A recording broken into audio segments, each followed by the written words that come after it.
Hindi lang lugar para sa karunungan, nagsilbi ring kanlungan sa panahon ng unos ang ipinatayo nating Kapuso Classrooms sa Catanduanes para ipadama sa mga mag-aaral ang diwa ng Kapaskuhan.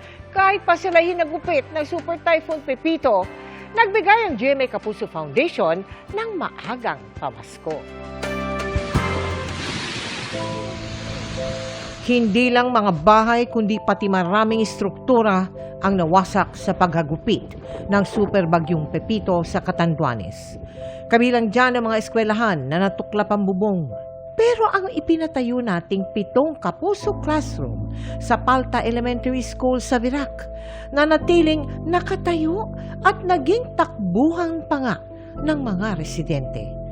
Si Imelda dito raw agad lumikas ng mag-signal number 5 sa kanilang lugar. May 2 taon tayong kasamang bata, saka 4 na taon na bata. Dito na lang tayo sa eskwelahan.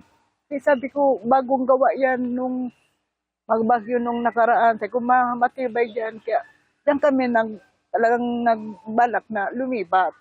Hindi rin natibag ang 3 nating Kapuso Classroom sa Mabini Elementary School sa bayan ng Panganiban kung saan unang nag-landfall ang Bagyong Pepito. Dati, kinakabahan kami kapag may paparating na bagyo kasi baka masira. Tapos, nung nagkaroon nga na kami ng GMA building, parang malaking blessing sa amin. Puro buhos yung ating mga walling. So, kaya nito mag-withstand hanggang 200 kph na lakas ng hangin ng bagyo at saka kaya nito hanggang intensity 8 ng lindol.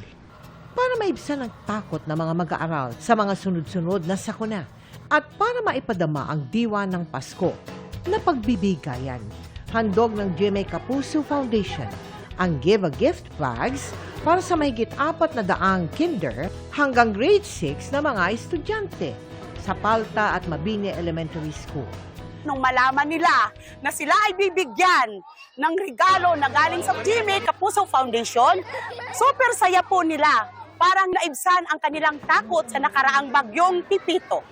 Sa mga nais makiisa sa aming mga projects, maaari po kayo magdeposito sa aming mga bank account o magpadala sa Cebuana Luwilier.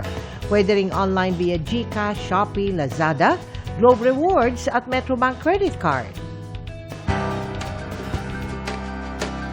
Mga Kapuso, maraming salamat po sa lahat ng tumangkilik sa ating Celebrity Ukay-Ukay sa Noel Bazaar sa World Trade Center, Pasay noong nakaraang linggo. Thank you rin kay Jeneline Mercado na personal na ipina-auction ng kanyang dress at sa Cloud7 na nag-perform at nagpabid.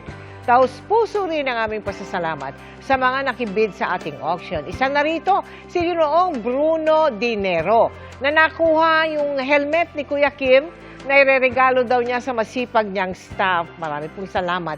Kaya sa mga naghahanap pa ng ipanriregalo ngayong Pasko, sugod na sa Noel Bazaar sa World Trade Center at bisitahin ang ating Celebrity Ukay-Ukay booth hanggang December 1.